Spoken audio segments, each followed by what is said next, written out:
Good morning, everyone. I'm Carolina from Making Life, and today I'm here to interview Stefano Salmaso, professor at the Department of Pharmaceutical and Pharmacological Science, University of Padova, and Paolo Caliceti, professor and director of the Department of Pharmaceutical and Pharmacological Science, University of Padova. Both, of course, members of AFI and coordinator of the session dedicated to production technologies.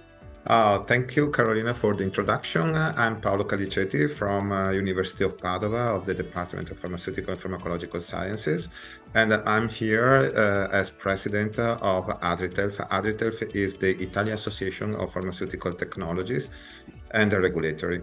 So these associations gather basically all the scientists, mainly in academia, working in the development of new formulations of drug delivery. This activity is rather important for the development of new drug delivery systems. I'm Professor Stefano Salmaso in the same department, University of Padova, and I'm president of the Italian chapter of Control Release Society. Control Release Society is an international worldwide society, but we have a branch in Italy, and in Italy the chapter gather about 200 scientists that work in control release and drug delivery and nanotechnology mostly. So let's start talking in general about your session at the Symposium of AFI.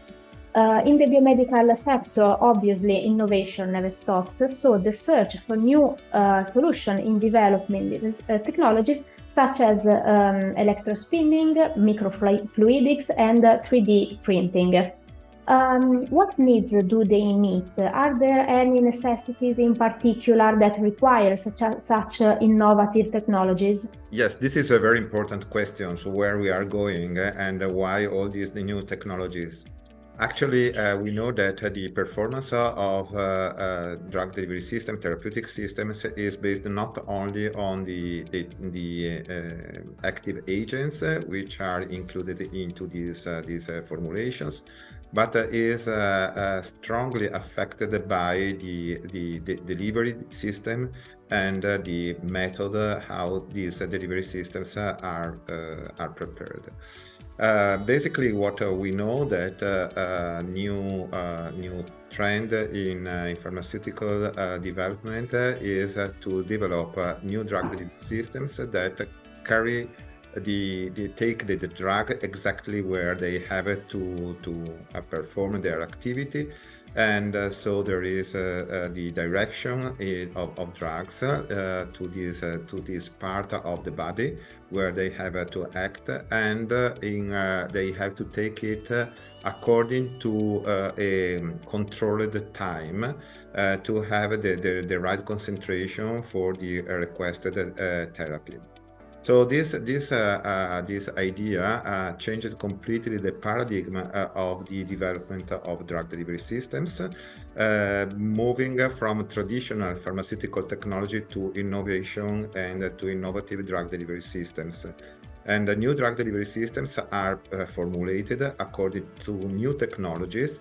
According to this new paradigm, we have the development of nanotechnological systems, nano devices such as nanoparticles or lipid nanoparticles or other systems.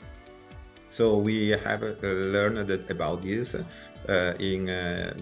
These systems are already in the market, even though we don't know them. The people doesn't know exactly what, but they became on the crest of the information and knowledge with the new vaccines, where everybody was coming familiar with nanoparticles, for example, lipid nanoparticles, which are the drug delivery system for the new vaccines which have been developed for COVID-19.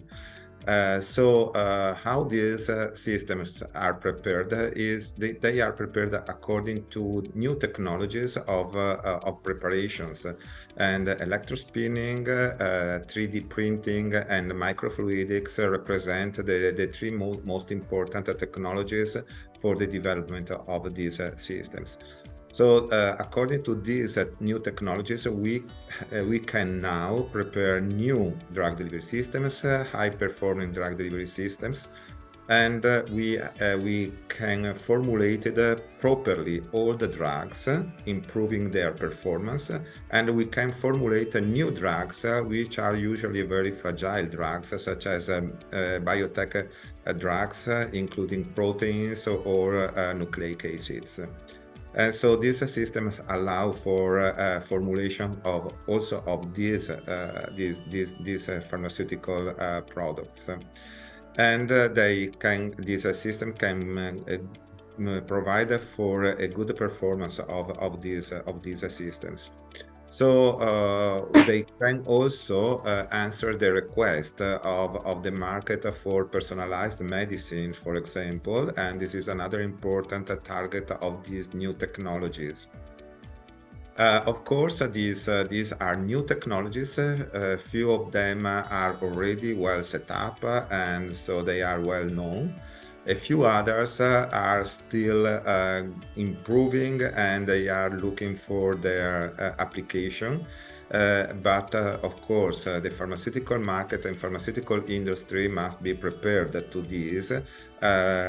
These technologies do not substitute the old drug delivery systems, but they complete the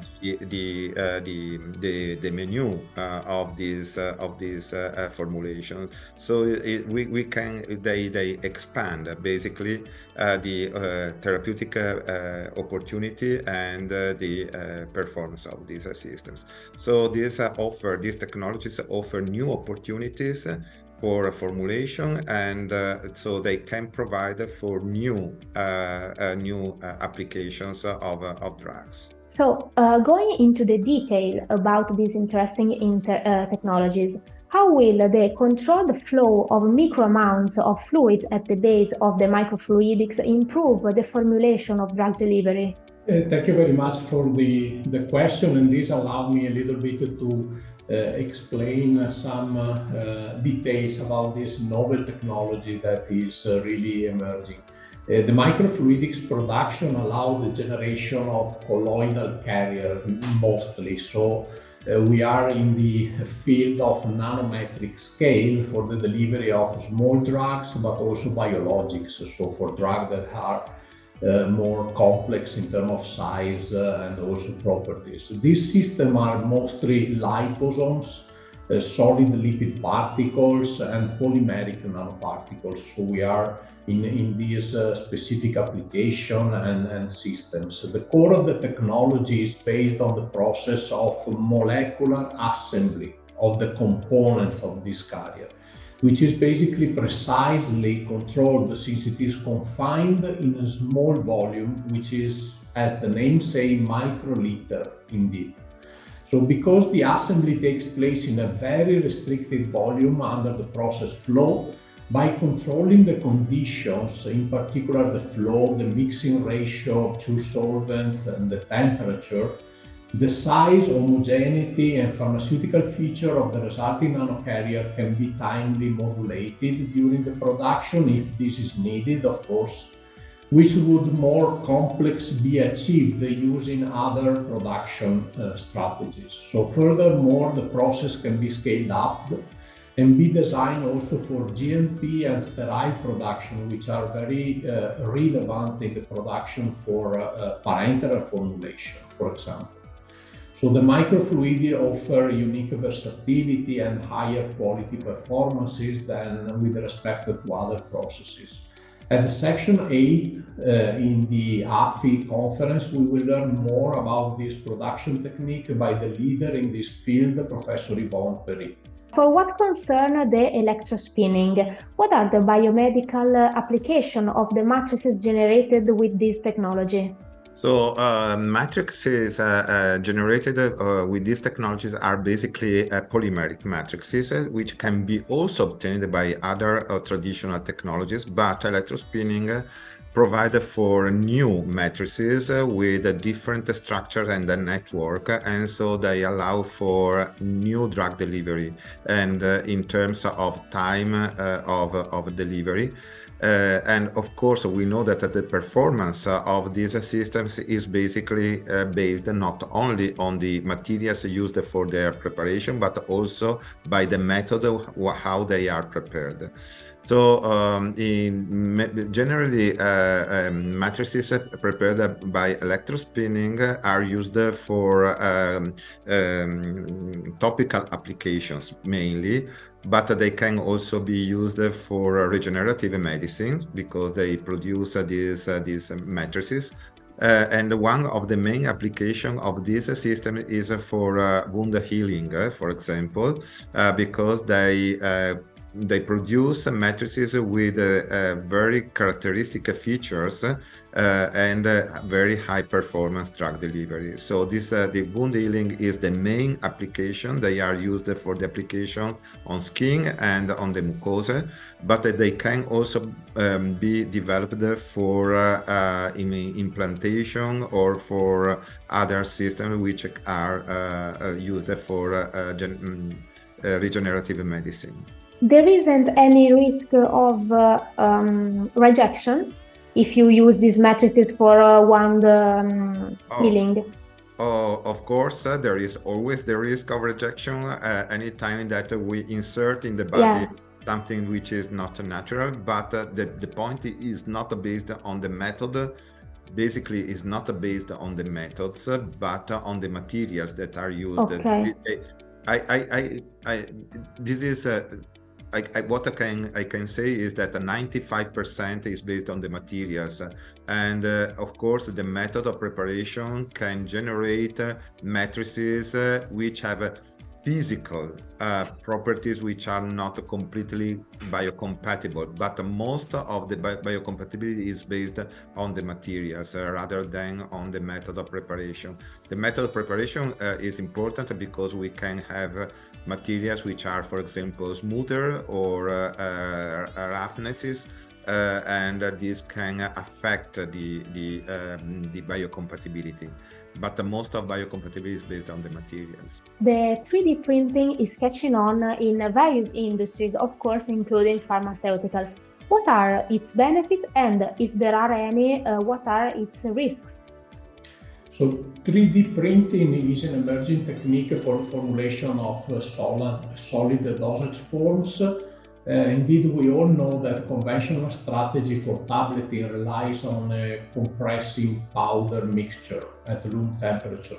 But the classical tableting is a multi-step and complex and time-consuming process. On the contrary, 3D printing offers a major advantage because it reduces the number of required steps and exploits a different process. Because it relies on the melting of mixture and the process of this melted mixture that are deposited according to a highly spatial resolved approach. The 3D printing can generate a tablet on demand according to the individual condition of the patient, for example, and this makes, of course, a dosage more suitable for the patient. And secondly, we can also say that it can print tablets with specific shape and microstructure to control the release rate. Third point, which I consider relevant, is that since a melted mixture is used, it provides also the reduction of drug crystallinity, which is in some cases a limit because it can limit the dissolution rate and also the drug viability. The multi-layer deposition of different drugs can be exploited for timely controlled release of multiple drugs using the same tablet, which is also another advantage. So overall, the 3D printing technology is opening new avenues for the design and construction of 3D dosage form, which enable the fabrication of dosages with complex microstructure and desired mechanical properties. However, as you mentioned, indeed, the 3D printing of powder may also raise new challenges related to the drug degradation, because during processing we have to keep in mind that the technique requires the melted mixture. And also in this we are going to hear more details about this specific application on section 8 of AFI conference by Professor Nunzio Denora. Thank you both for your time, and at this point I hope to hear your session and to learn more about these technologies. Thank you very much. Thank you. Thank you for your time. Thank you very much.